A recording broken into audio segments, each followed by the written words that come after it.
In 1833, a Scottish immigrant named William Gibson founded a small factory beside a river in southern Sweden. The river was called the Save. The village was called Jonsered, and the factory made canvas. Not chainsaws, not engines, not anything that cuts wood. Canvas, the kind used for sails and fire hoses, the kind that kept ships moving and cities from burning down. That is where this story begins.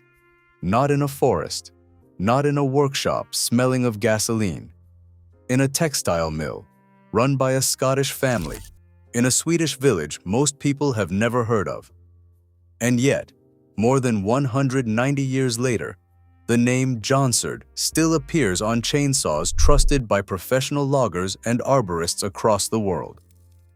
The journey from canvas to chainsaw wins through a naming contest won by a rocket, a factory town where the company owned the church, the school, and every house on every street, and a quiet corporate decision in 2022 that ended the brand entirely.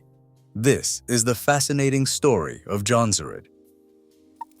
William Gibson had emigrated from Scotland as a young man and had seen an opportunity. The river running through the village provided the water power needed to drive machinery. Sweden in the 1830s was industrializing fast, and anyone who could set up a functioning textile mill near a reliable water source had a real business. Gibson set up that business in 1833. He built a textile mill. He produced canvas. The company was called Jonsered's Fabriker, meaning Jonsered Factories, using the Swedish spelling of the village name with the letter S at the end. That distinction will matter later. The mill grew. The Gibson sons took over from their father and kept the company in family hands. Through the second half of the 1800s, Jonsered's Fabriker expanded its product range. Woodworking machines appeared alongside the textiles.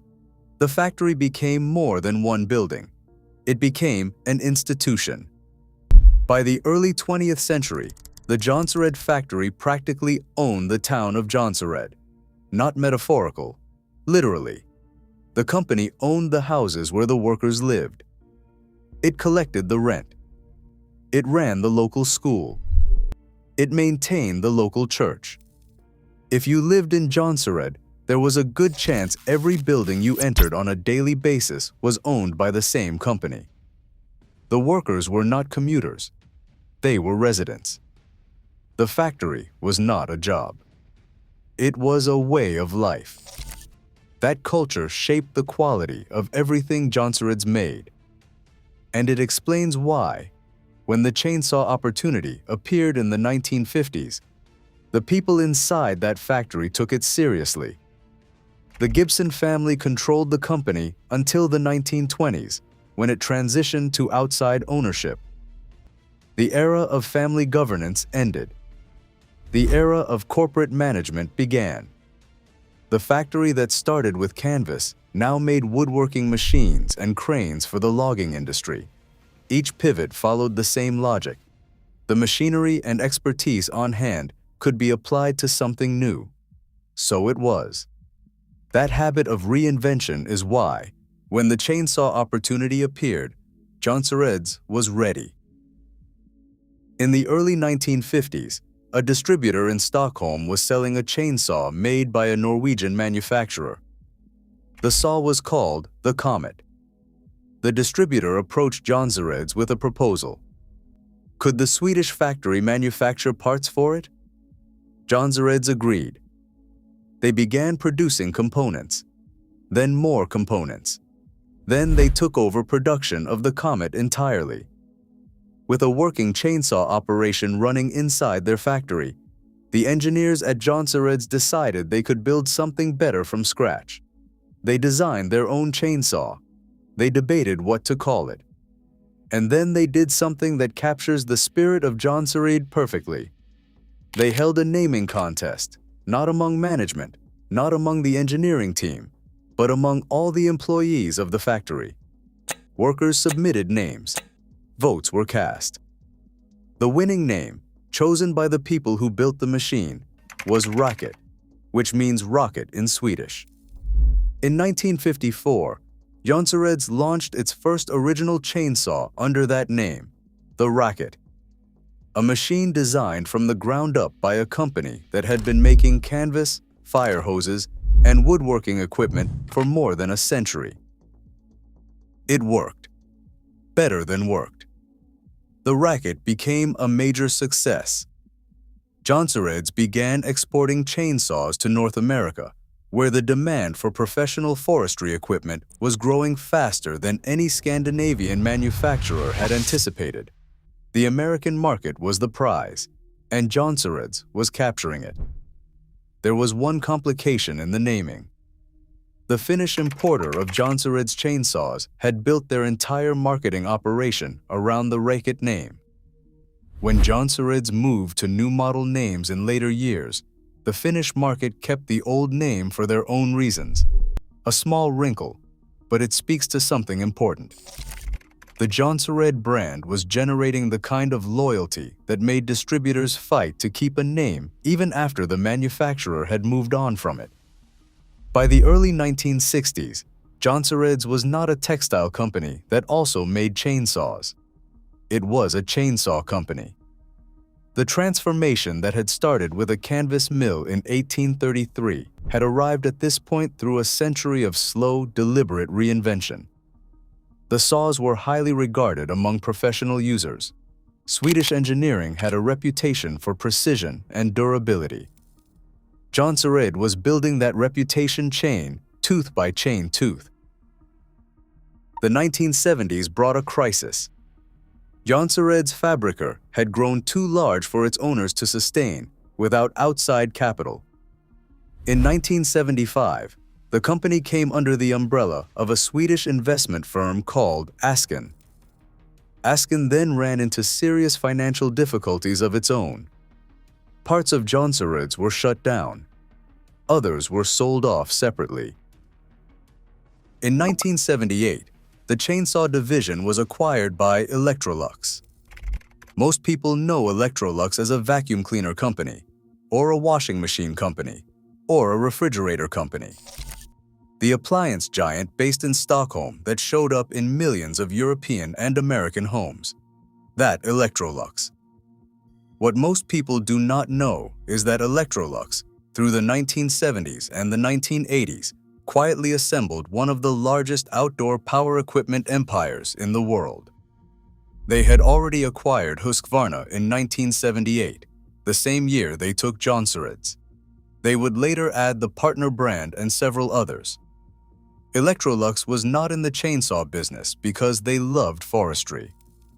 They were in the chainsaw business because chainsaws generated cash, the margins were defensible, and the brands carried loyalty that was very hard to buy from scratch. So Jonsered found itself inside a corporate family that also included its most direct Swedish competitor. Production of Jonsered chainsaws eventually moved to Husqvarna's manufacturing operations. Models were developed with shared components. The red plastic housings still said Jonsered on the outside. Beneath the surface, the Swedish chainsaw industry was quietly consolidating. Inside the professional forestry community, the brand survived this consolidation on its own merits. Jonsered saws were known for their ergonomics, for the way they balanced in the hand during long days of felling, for an engine character that experienced operators described as smooth and direct. These are not marketing terms. They are the kind of descriptions you get from arborists who have run a dozen different brands and arrived at a preference that cost them money and backaches to form. In 1985, something small but significant happened. The company name had always been Jonsered, with the S. For marketing purposes, the S was dropped. The brand became Jonsered. Models made before that year say Jonsered on the housing. Models made after say Jonsered. In the collector world, that single letter became an instant dating tool. In the late 1990s, Electrolux decided its appliance operations and its outdoor power equipment operations were too different to run well under one roof. It spun off the outdoor division into a new, independent entity. That entity became the Husqvarna Group. Jonsered came with it. So did Partner. So did everything Electrolux had assembled over 2 decades of acquisitions. Husqvarna was now the parent. The Swedish chainsaw giant that had been Jonsered's corporate sibling was now its owner. For a while, this worked. Husqvarna maintained Jonsered as a distinct product line. The red saws continued. In several European markets, Jonsered dealers operated independently from Husqvarna dealers, serving customers who had a genuine preference for the red machines over the orange ones. In the United States, the distribution story had already become complicated. Tilton Equipment Company had been the long-term distributor of Jonsered in the American market. When Husqvarna consolidated control, Tilton's relationship with the brand changed. For a period, Jonsered in America was routed through channels connected to Redmax, a Japanese outdoor power equipment company with its own dealer network. The old Jonsered dealers, who had built their customer base on Swedish precision and brand identity, found themselves watching the brand move through channels that had nothing to do with either. But in 2004, a strategic decision was formalized inside the Husqvarna Group. Going forward, Husqvarna would be the sole professional brand. The large professional saws in the Jonsered range would not receive new development. Some European Jonsered dealers were offered the opportunity to transition to Husqvarna dealerships. The professional market reacted differently than Husqvarna expected. Operators who had run Jonsered saws for years did not simply shift to the orange equivalent when their local dealer switched allegiances. Some went to Stihl. Some drove further to find a remaining Jonsered dealer. The resistance was strong enough that Husqvarna partially reversed the decision in certain European markets. But the strategic direction did not change. It only slowed. Through the 2000s and into the 2010s, the Jonsered product portfolio continued to shrink. The engineering investment followed Husqvarna. The dealer support followed Husqvarna. Jonsered continued to sell. It continued to carry loyal customers, but the trajectory was clear to anyone watching. By the 2010s, the largest professional models were gone from the Jonsered range. What remained covered consumer and mid-range use. Capable saws, but not the flagship machines that loggers had respected for decades. The collector community noted every discontinuation. Forums tracked which models had been dropped, which dealers had closed, which parts were becoming scarce. The conversations had the tone of people watching something disappear. In September 2022, Husqvarna made it official. A brief statement confirmed that Jonsered products would no longer be available on the market. The brand that had launched the rocket in 1954, that had exported chainsaws to North America before most Americans knew Swedish brands existed, that had built a professional following so loyal it resisted corporate pressure for nearly 20 years, was discontinued. Husqvarna committed to continuing support for existing Jonsered equipment. Parts would remain available through the dealer network. The machines already in the field would not be abandoned. But no new Jonsered chainsaws would be built.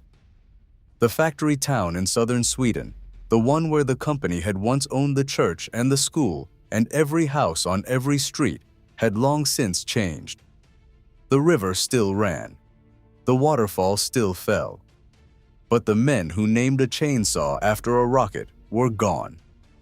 There is a particular kind of corporate ending that involves not a catastrophic failure, but a slow, deliberate absorption. McCulloch went bankrupt. Poulin became a Walmart brand. Those are loud endings, easy to identify. Jonsered's ending was quieter.